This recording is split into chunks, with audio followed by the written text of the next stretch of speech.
Bonjour et bienvenue dans cette nouvelle saison, donc saison 5 et surtout dans ce nouvel épisode. Alors, l'objectif de cette nouvelle saison et surtout dans la continuité de ce podcast, toujours essayer de faire en sorte que même si ça va mal, que ça aille mieux. Comment déjà en transformant tout notre environnement, toute notre vie d'une façon meilleure, en tout cas meilleure pour vous, donc meilleur pour les autres, meilleur pour vous, et que ce soit toujours dans le positif. Alors comment reconnaître le positif du négatif? Vaste question, puisque le positif pour moi pourra peut-être pour vous être justement l'inverse. Donc c'est difficile parfois à définir. Ce qui est bien pour certains, peut-être pas bien du tout pour d'autres. Mais dans l'ensemble, on va dire que on retrouve les mêmes thèmes, tout ce qui concerne le négatif, que ce soit la méchanceté, que ce soit faire du mal aux autres, que ce soit les guerres, que ce soit les combats, l'injustice. En règle générale, quand même, on retrouve les gros thèmes. Donc déjà, si on essaie d'être plus positif dans ces vastes thèmes, mais gros thèmes principaux, peut-être que, quand encore une fois de plus, sur mon dernier podcast, l'effet boule de neige, ça se répercute ensuite pour vous, pour tout le monde, et puis pour la Terre entière en fait. C'est souvent des ondes, hein. Vous avez qu'à remarquer depuis qu'il y a certains États, certains chefs d'État qui sont dans le négatif, qui veulent faire la guerre, qui veulent vendre des armes. Souvent, c'est aussi un ensemble de groupes, enfin un ensemble de personnages qui peut-être veulent la même chose pour justement ces effets néfastes et négatifs. Alors pour eux, effectivement, attention, c'est là où on en vient à dire oui, mais le négatif et le positif n'est pas toujours le même pour l'un ou pour l'autre. Alors évidemment, parce que ce qui est positif pour eux, le fait de faire la guerre et de se ramasser plus d'argent déjà de base, c'est positif pour eux, on est bien d'accord. Mais dans le sens où ils vont aller faire du mal à plein d'autres personnes, ils vont tuer des gens par leur façon de se comporter, d'être, leurs décisions, va faire que va y avoir quand même des pertes humaines et qui découlent de la famine, de gens qui quittent leur pays. Enfin bon, on connaît le système, hein, évidemment. Pourquoi tant d'immigration? Souvent parce que justement les chefs d'État qui sont dans des États, même s'ils sont riches malheureusement, ont toujours envie d'apporter une répression, d'apporter alors c'est plus qu'une répression, c'est une façon de vivre quand on voit des pays qui étaient très démocratiques, qui deviennent vraiment répressifs, dictature, hein, tout simplement.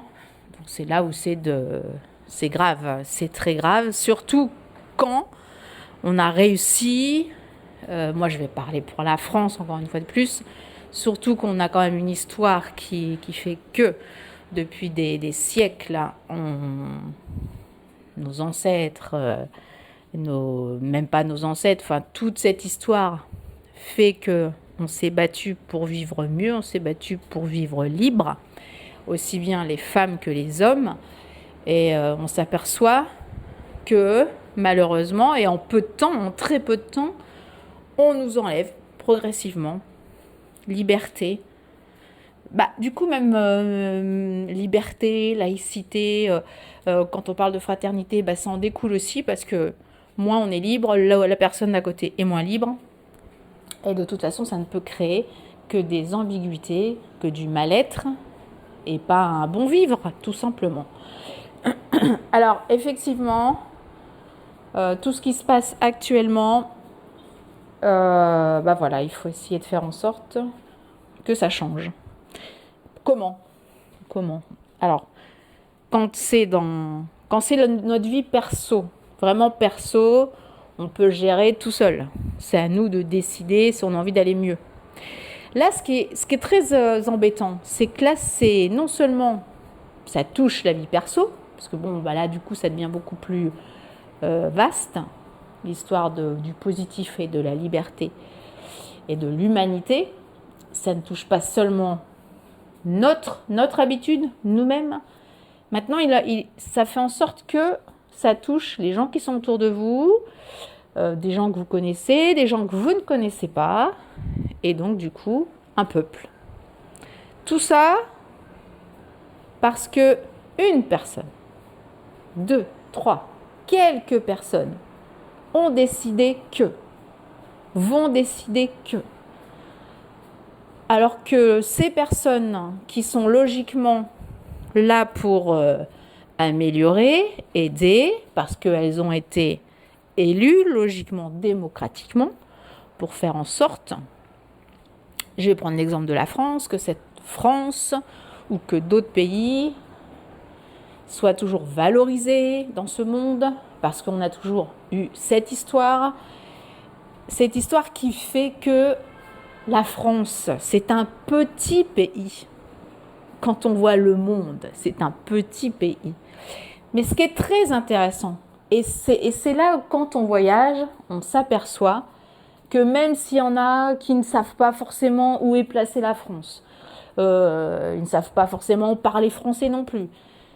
Mais ce qui est intéressant, c'est d'avoir l'attitude des personnes qui demandent, et je prends mon exemple parce que en étant dans un pays étranger, là, la première question, alors que souvent quand j'ai voyagé, pas dans tout le monde, mais il y a quelques années, quand on voyageait, on parlait pas de la politique, comment se passe la politique. On parlait de comment vous vivez en France, comment c'est la France, c'est un beau pays, Paris, ta. Là, les questions qu'on nous pose, c'est mais comment c'est la politique en France? Est-ce que c'est vraiment ce qu'on voit, ce qu'on entend aux infos? Et c'est là où c'est très intéressant, parce que eux-mêmes, ces personnes qui logiquement seraient intéressées à autre chose, ils sont inquiets par rapport à ce qui se passe en France. Pourquoi? Parce que on a beau essayer de faire autrement, on a beau ne pas être d'accord, et la France, je suis désolée, c'est quand même l'image de la liberté, de la démocratie, du rayonnement. Et c'est ça qui est terrible, c'est quand nos chefs d'État ne comprennent pas ça, ne voient pas, ils veulent pas comprendre, ils veulent pas voir, qu'en fin de compte, je vais peut-être aller loin en disant ça, mais la France reste encore un exemple ou en tout cas, elle était encore un exemple de positivité. Et pour qu'on prenne exemple, parce que dans sa liberté, dans sa démocratie et dans son ouverture d'esprit, parce qu'il y a plein de pays justement, ils n'ont pas ça ou ils n'avaient pas ça, et le fait que la France ait ça, c'était vraiment un modèle, un exemple pour eux.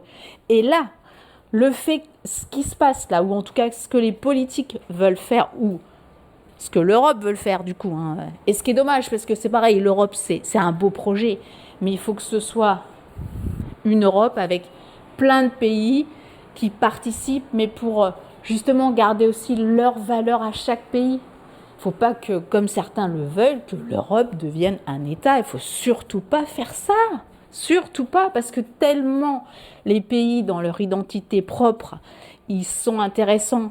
Et c'est là où on est riche en apportant plein de choses différentes, tout en gardant cette liberté, tout cet art. C'est ça le plus important, plutôt que d'aller chercher à faire des guerres toujours pour détruire. Surtout que fabriquer des armes pour pouvoir se défendre, je peux le comprendre, mais en tout cas fabriquer des armes pour aller descendre les autres, ça, moi, à un moment donné, je ne peux pas, je ne comprends plus. Alors que justement, assurer notre sécurité, oui, mais en même temps développer l'art et développer cette liberté. Mais effectivement, plus les peuples seront libres et moins les dirigeants, eux, pourront manier les peuples. Alors qu'ils n'ont encore rien compris qu'à un moment donné, de toute façon, les gens, le peuple est fait pour rayonner et être libre, parce que c'est comme ça qu'un pays est plus fort et plus riche aussi. Alors évidemment, ce qui est important aussi, c'est que les gens qui viennent dans un pays, les gens qui veulent participer à la richesse de ce pays, au développement de ce pays, Il faut qu'ils partagent ces idées-là. Parce que si pour eux, la liberté, c'est pas important, la liberté des femmes, la liberté des hommes, la liberté de l'art, la richesse de découvrir d'autres choses, s'ils ne sont pas d'accord avec ça, et s'ils sont là juste pour justement profiter de cette liberté, de ce système pour la contourner, parce que dans certaines politiques, dans certains peuples, le problème, c'est qu'ils se servent de notre liberté pour, eux, amener leur non-liberté. Et c'est là où ça peut pas aller. C'est là où il faut faire des stops. Mais les stops, on aurait dû les faire depuis longtemps. Les stops sur les cantines, les stops sur la façon de vivre. Après, encore une fois de plus, c'est perso. Je ne vais pas rentrer dans les détails encore une fois de plus. Il faut que les gens soient d'accord avec cette liberté, cette ouverture. Sinon, on ne va pas dans ce pays concerné. Et comme, évidemment, les gens qui viennent forcément dans certains pays, c'est pas pour ces raisons-là, c'est pour d'autres, parce que on n'a encore rien compris, mais c'est aussi voulu, je ne vais pas revenir dessus, j'en avais déjà parlé dans d'autres épisodes, il y a des associations, s'il n'y a plus ça, elle n'existe plus non plus. Mais bon, il faut savoir aussi ce qu'on veut, si on veut vraiment que les gens soient heureux et libres, ou alors toujours malheureux et pauvres, encore une fois de plus, parce que la pauvreté, c'est ça aussi de vouloir la non-liberté, ça engendrer une non-pauvreté, une pauvreté justement. Et c'est là où il faut faire attention. Donc, liberté, positivité toujours, et essayer de dégager surtout ceux qui ne vont pas dans ce sens-là. Au niveau de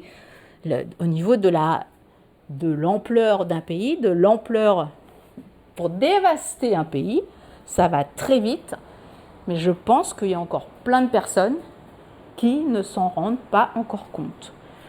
Et le fait de rencontrer des gens qui habitent ici et qui ne connaissent peut-être même pas où se place la France, mais la France, c'est un symbole, de demander mais qu'est-ce qui se passe vraiment en France ? Est-ce que c'est vraiment comme ça ? Est-ce que ça va devenir vraiment comme ça ? Ça les inquiète beaucoup. Quelque part, le fait que ça les inquiète, moi je pense qu'il faut se servir de ça aussi pour réinverser cette machine, que tout redevienne beaucoup plus positif. En tout cas, que tout de suite, dès que vous avez des gens qui vous disent « Ah ouais, mais on va mettre qui ? Il n'y a personne pour remplacer machin, remplacer... » Il y a toujours une solution. Il faut se dire qu'il y a toujours une solution, et une solution en mieux. De toute façon, là, on arrive vraiment dans le pire. Et c'est pas fini. Donc, avant d'être vraiment dans le moins, le plus du pire, c'est là où il faut... mais soyez curieux, allez, vraiment, les étrangers, je suis sûre que même les étrangers là, c'est même sûr, parce que moi j'ai eu le cas aussi en France, les étrangers nous disent, mais qu'est-ce que vous attendez pour ne pas faire quelque chose, quoi ? Et des gens justement qui sont venus en France pour être libres. Et quand ils voient ce qui se passe, l'insécurité qu'il y a, ils disent, mais qu'est-ce que vous foutez, quoi ? Qu'est-ce que vous foutez ? Moi, j'ai quitté un pays pour venir en France pour être libre, pour les bonnes raisons donc. Et vous vous rendez compte de ce qui se passe ici en France ? Les gens, les étrangers qui vivent déjà en France, les étrangers qui voient la France de l'extérieur, sont inquiets de ce qui se passe. Parce que, quoi qu'on pense, quoi qu'on fasse, quoi qu'on dise, malgré tout, la France reste un exemple de liberté, de positivité. Et c'est surtout ça qu'il faut retenir pour la suite, si on veut vraiment garder cette ouverture de libre pensée, libre, l'arbitraire, là, vraiment, et surtout vraiment rester dans cette positivité. Ciao, je vous souhaite une belle soirée, une bonne journée, en tout cas, à très bientôt, ciao.